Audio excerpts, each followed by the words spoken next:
El mensaje llegó justo cuando estaba en medio de una videollamada con nuestros colaboradores en Japón, cerrando un trato que había estado gestionando por 11 largos meses. Era un acuerdo capaz de sostener las finanzas de nuestro último trimestre sin ayuda. Sonreía, sincera y tontamente, cuando en la pantalla apareció el asunto. Aviso urgente de cese de lista. No abrí el correo de inmediato, pensé que sería algún intento de phishing, un error o tal vez una broma mal hecha fuera de temporada. La voz al otro lado de la línea seguía hablando en un inglés pausado y cortés, y yo asentía mientras el correo permanecía allí, silencioso, como un pequeño puñal listo para clavarse. Finalmente hice clic y me quedé sin palabras. Eran solo 2 frases firmadas por el director de operaciones, Eric Dent. Debido a una reorganización estructural, su puesto ha quedado obsoleto. Por favor, desocupe su escritorio antes de las 5 de la tarde de hoy. El pago final se depositará en los próximos 14 días laborales. Lo observé fijamente. Algo dentro de mí se enfrió. No sentí rabia ni tristeza, solo una calma profunda. Esa calma que precede a una tormenta. Apagué la llamada. Procederemos con los términos acordados en Tokio. Enviaré los documentos al final del día, dije y colgué. Pero ellos no recibirían nada. Ya no.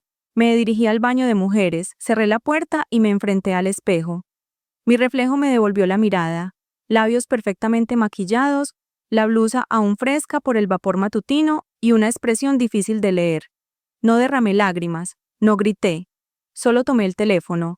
Busqué una carpeta protegida llamada Protocolo Arcángel y toqué un botón. Una rueda giró lentamente, no hubo sonidos estruendosos ni alarmas, solo un apagón silencioso que se extendió como una neblina sobre todo lo que creían tener bajo control. De regreso en mi oficina recogí mis pertenencias con calma, solo lo esencial, la pluma estilográfica de 1922 que perteneció a mi abuelo, mi carné universitario antiguo, un pisapapeles de piedra con forma de peón de ajedrez y una foto enmarcada de mi hijo, ya adulto y destinado en el extranjero, que aún cree que su madre era simplemente una ejecutiva de marketing. No tomé los premios, ni las 12 placas por excelencia en estrategia, ni el ridículo trofeo de cristal grabado con «Lealtad es liderazgo», porque ya no sentía lealtad. Fuera, las pantallas comenzaron a fallar. Primero el tablero principal en el 6º piso, luego la sala de guerra analítica en el 8º, y el servidor de adquisiciones quedó congelado. La plataforma interna de comunicación desconectó a todos. Slack, Google Drive, SAP, incluso la máquina de café en el salón ejecutivo parpadeó en rojo y se apagó. No necesité quedarme a ver cómo todo se derrumbaba, pero estuve lo suficiente.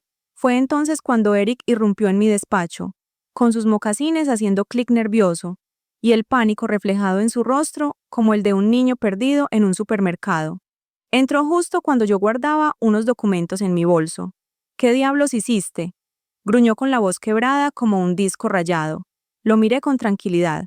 «Dijiste que era redundante, así que eliminé lo que era redundante».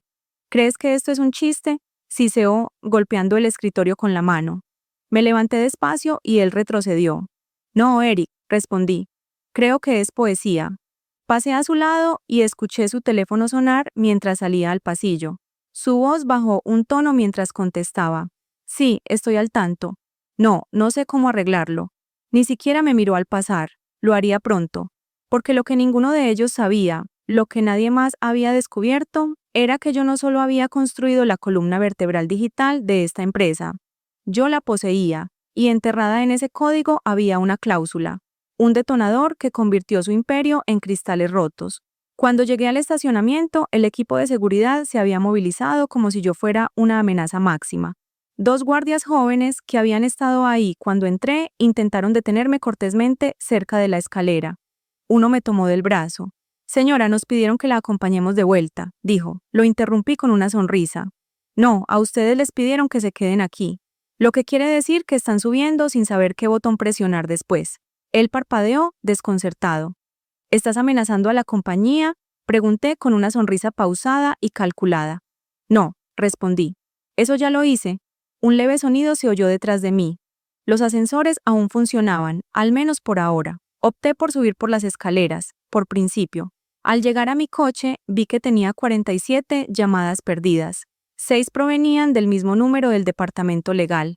Había una del celular personal de Eric, otra del asistente de nuestro contacto en Tokio, que ya empezaba a cuestionarse por qué el enlace con el servidor se había interrumpido justo en medio de la transmisión. Perfecto, que empiecen las preguntas. Al salir del estacionamiento pasé junto a un grupo de ejecutivos nerviosos reunidos afuera. Teléfonos pegados a las orejas, chaquetas desabrochadas, el estrés palpable en el aire, como el polen en temporada de alergias. Ninguno me dirigió la mirada. Ninguno, salvo Alicia, mi exasistente de 26 años, inteligente, mal remunerada, rápida sirviendo café y aún más veloz escribiendo código. Cuando la dejé involucrarse en la infraestructura durante aquella discusión, ella se quedó en la acera con su tableta, como si fuera su salvavidas. Nuestros ojos se encontraron y le hice un sutil gesto de asentimiento. No sonrió, pero tampoco apartó la vista, porque Alicia no conocía todos los detalles, pero sí lo suficiente. Lo bastante como para sospechar que la columna vertebral de la empresa no era solo corporativa, era personal.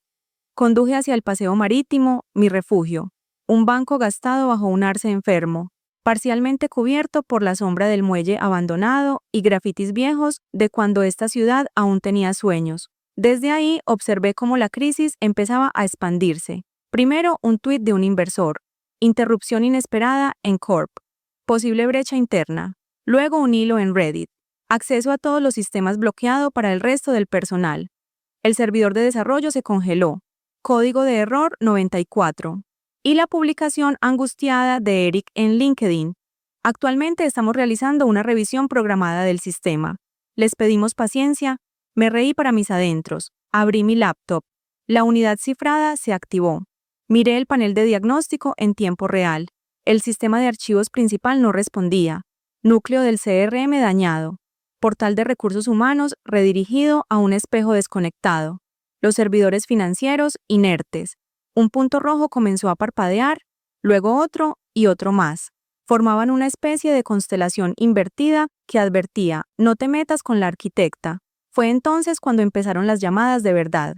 Esta vez no eran internas. No, eran números antiguos y ocultos. Códigos internacionales. El tipo de contactos que no figuran en ningún registro corporativo. Contesté uno. Una voz femenina me habló con un frío acento alemán. ¿Lo lograste? Sí, respondí. Está contenido. Hubo una pausa. Entenderás las consecuencias si lo rastrean hasta el pasado. Ella escribió el protocolo. No lo harán. Dudó un momento. Aún estamos preparando la extracción. Si fallan los recursos legales, lo harán personal. Miré hacia el agua. ¿Ya lo hicieron? Colgué. No se trataba solo de renunciar. Esto no era solo una traición corporativa. Eric había metido la mano en un nido de avispas sin leer la advertencia en la colmena. Y ahora no enfrentaba a un ex empleado resentido. Estaba lidiando con una mujer que nunca pidió poder porque ya lo tenía. Oculto, en capas, enterrado muy profundo, esperando el momento justo para estallar. La violación no comenzó con los servidores. Todo empezó hace 2 años, cuando Eric fue promovido a director de operaciones y decidió que su opinión valía más que la base sobre la que se apoyaba. Ese día entró a la empresa con un aire de arrogancia y un vocabulario lleno de términos disruptivos, hablando de optimizar los roles antiguos y maximizar la confianza de los accionistas a través de ajustes operativos. Traducción. No soportaba que mujeres mayores de 40 años ganaran más que él, y yo ganaba mucho más. No me despidió entonces. No, Eric era más astuto que eso. Empezó cortando por los bordes. Suspendí el financiamiento del equipo, modifiqué las estructuras de reporte y sustituí a mi segundo al mando por un joven que creía que la seguridad informática se reducía a cambiar la contraseña del correo electrónico una vez al año. Sabotaje discreto, muerte por 1000 cortes.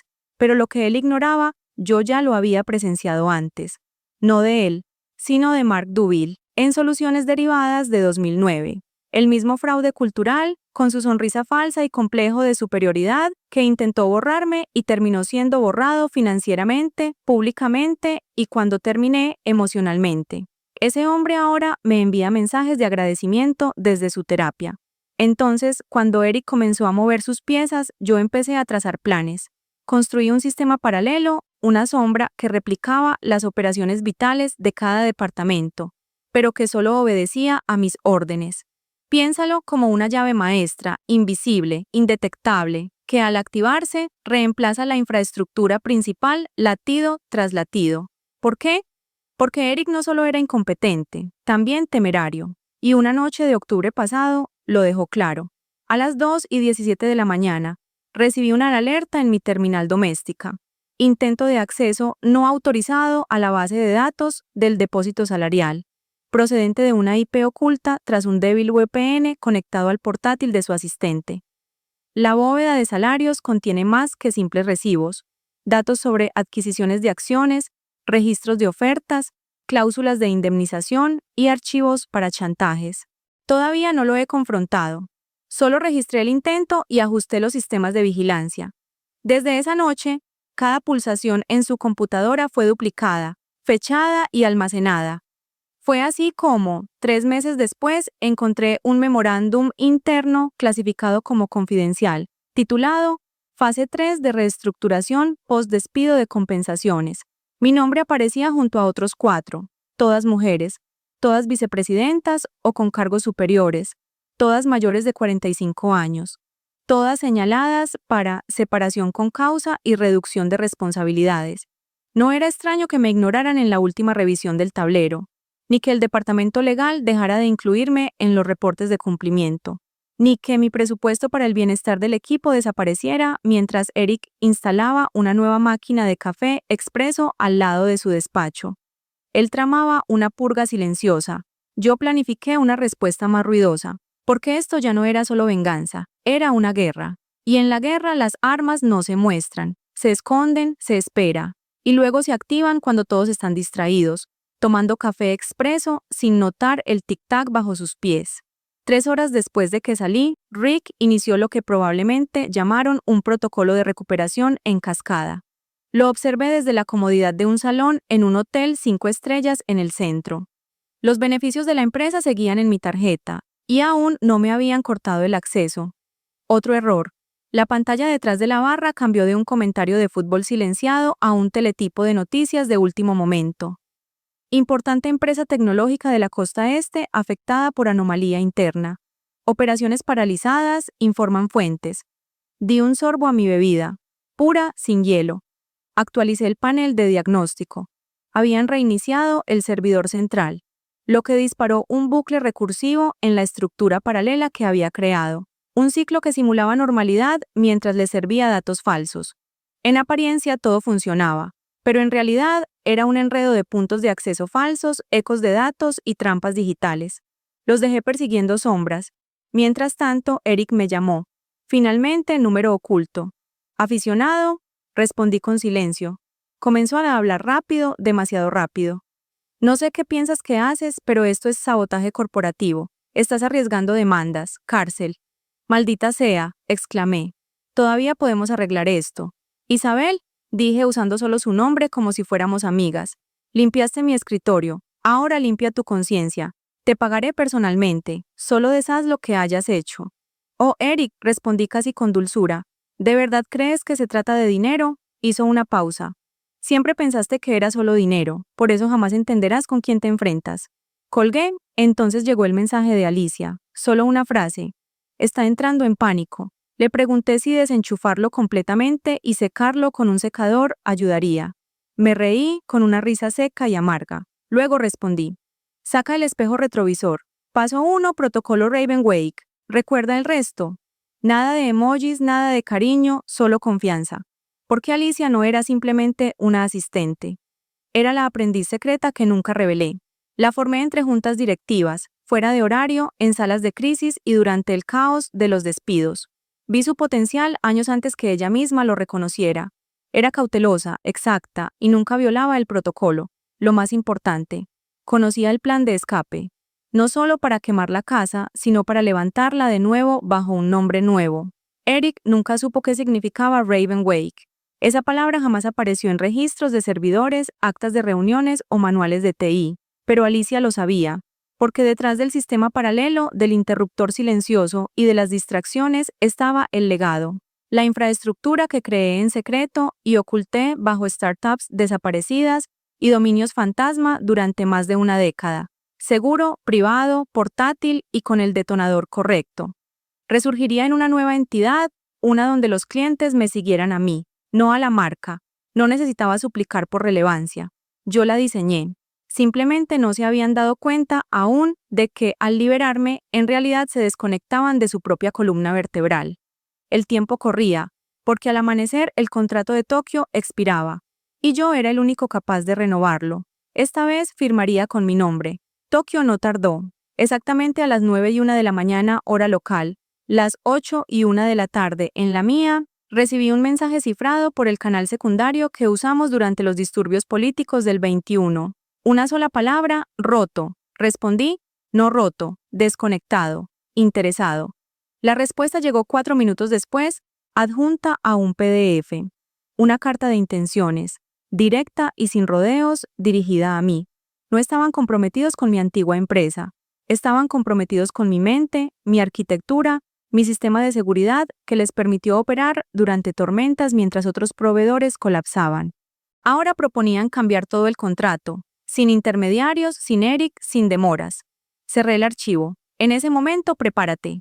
Mis manos no temblaron, pero mi corazón dio ese vuelco extraño que solía sentir justo antes de presentaciones que decidían si cobrábamos o cerrábamos media región. No fue alivio, fue certeza. Alicia llamó 30 minutos después. Línea temporal. Voz tensa pero controlada. Está encerrado en la bóveda de TI, dijo. Grita que secuestraste el alma de la empresa. Eagle intenta redactar un arbitraje de emergencia, pero ni siquiera puede acceder a los servidores de plantillas. Me recosté en la silla. Perfecto. Comenzaba la fase 2. Ella dudó. Isabel, esto destruirá todo.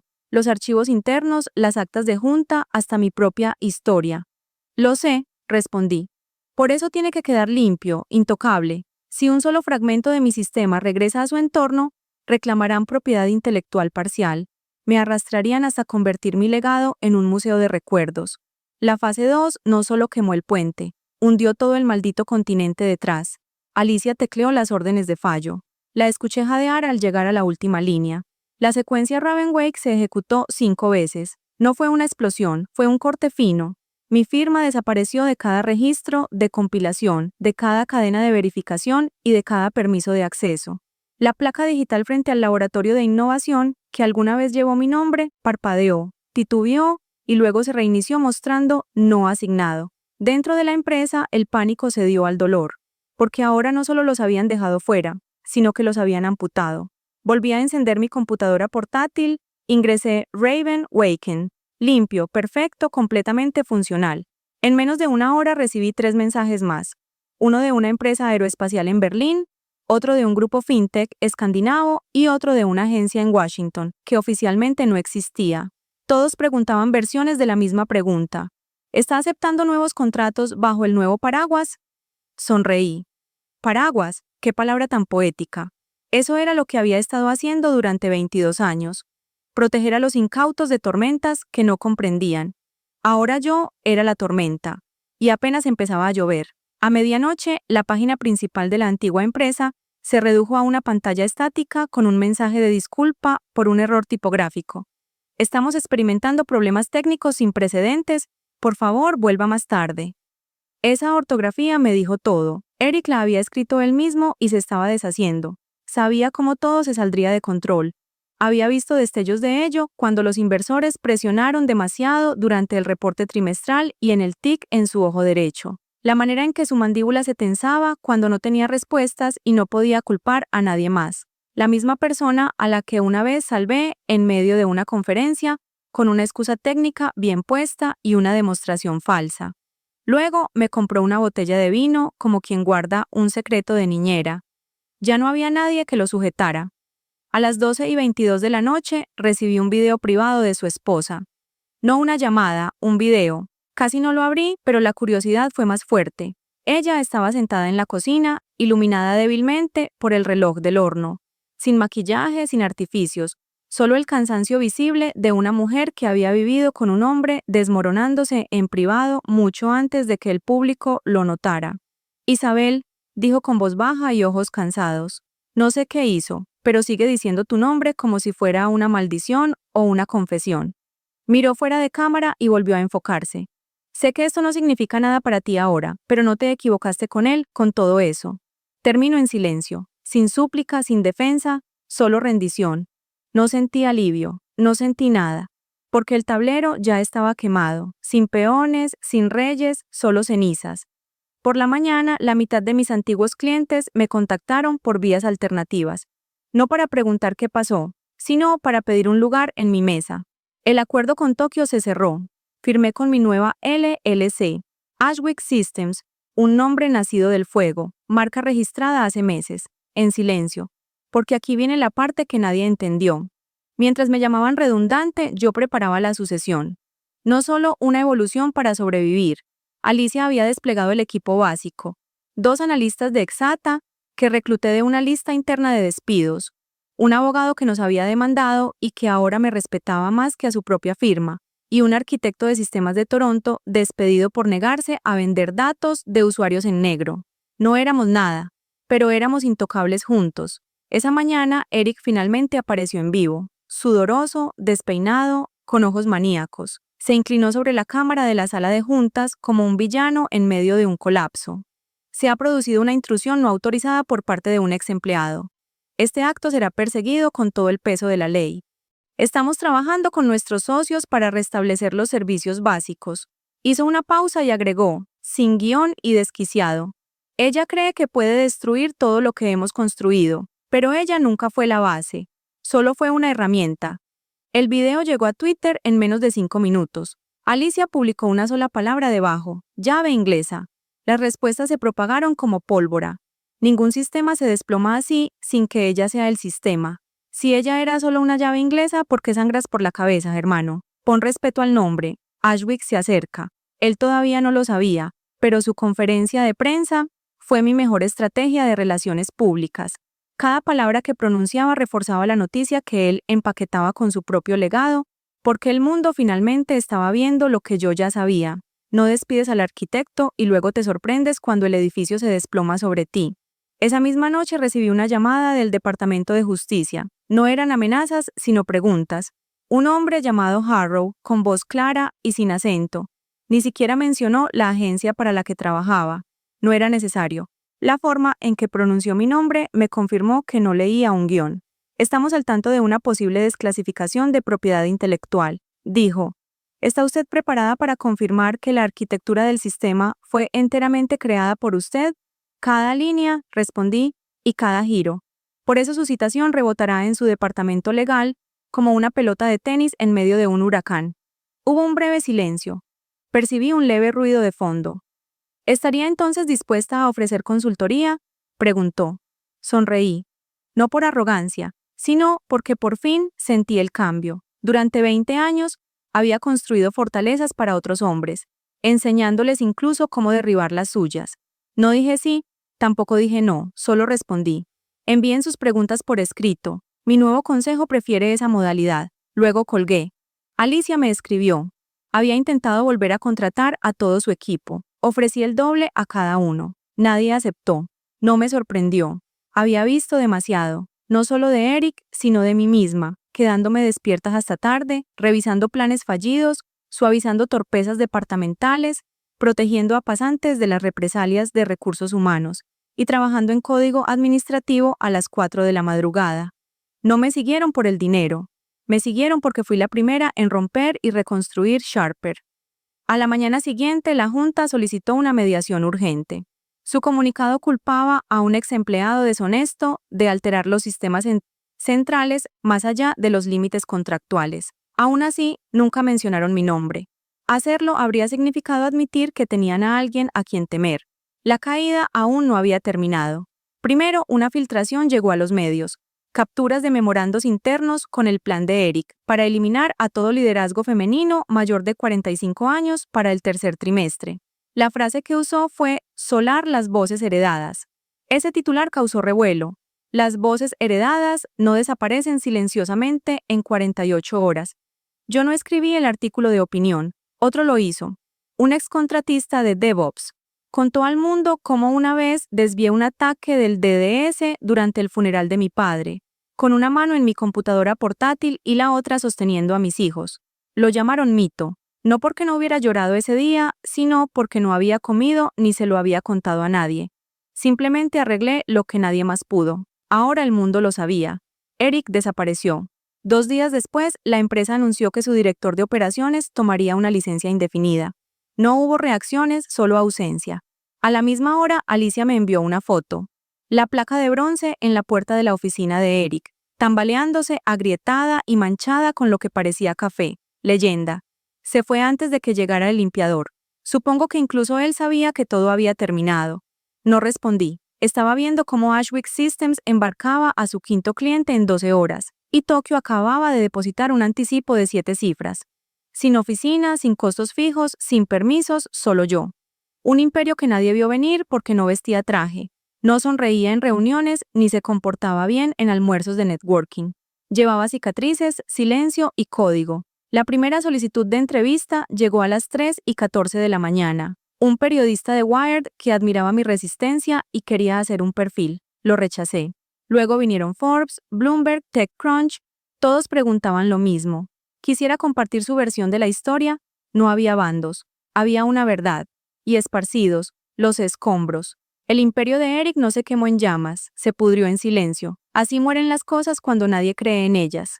Su próxima presentación de ganancias se pospuso 2 veces. Las acciones se congelaron y luego se desplomaron. Los clientes desaparecieron como ratas de una hoja de cálculo que se hunde. Mientras tanto, Ashwick no hizo campañas, no contrató personal ni lanzó promociones. Simplemente respondíamos las llamadas. Como la reputación se difunde más rápido que el marketing, la mía dejó de ser un rumor en pasillos o un pie de página olvidado. Retumbaba en cada informe de fallos que nadie lograba entender, en cada contrato que reaparecía con mi firma en vez de la suya, en cada decisión de preferir seguirme a mí antes que reconstruir con ellos. Le ofrecí a Alicia la opción de hacerlo público, otorgándole el título de CTO con plenos poderes. Ella rechazó la propuesta. Déjalos adivinar quién creó toda la infraestructura, dijo. El misterio vende mejor, era una chica inteligente. Tokio nos envió una caja de bolígrafos grabados. Lynn nos regaló una botella de vino tan añeja que el corcho se desintegró al abrirla. Washington no envió nada, pero 2 semanas después, un contrato de alto secreto y con autorización máxima llegó a nuestra bandeja sin licitación alguna, solo con coordenadas, presupuesto y una cláusula de confidencialidad más extensa que una novela rusa. Lo aceptamos. Luego, una mañana, mi hijo me llamó por video desde la base. Me miró un momento y luego dijo: «Mamá, estás de moda otra vez». Me reí. «¿Finalmente soy genial?», negó con la cabeza. No, fue más bien aterrador. No hablamos de nada y hablamos de todo. Me preguntó si era feliz. Respondí: «Todavía no lo sé, pero ya no estoy enojada». Y eso era nuevo. Eso era suficiente. Cuando colgué, salí a la terraza de la azotea de la casa de piedra rojiza que acababa de adquirir, sin hipoteca, sin ataduras, solo mía. El viento venía desde la ciudad como un aplauso silencioso. Abajo el mundo seguía en caos. Demandas, cambios de rumbo, reinventos. Eric finalmente reapareció. Nuevo cargo, traje nuevo, ciudad distinta, pero la mancha lo siguió, porque aunque pudo enterrar el escándalo bajo acuerdos de confidencialidad y pagos por silencio, nunca pudo sepultar el hecho que lo perseguía. Ningún rival lo había derrotado. El redundante le sobrevivió. Y yo no me fui solo por venganza. Me fui con el plano, las llaves, el reino y sin intención de dejar que nadie más abriera la puerta.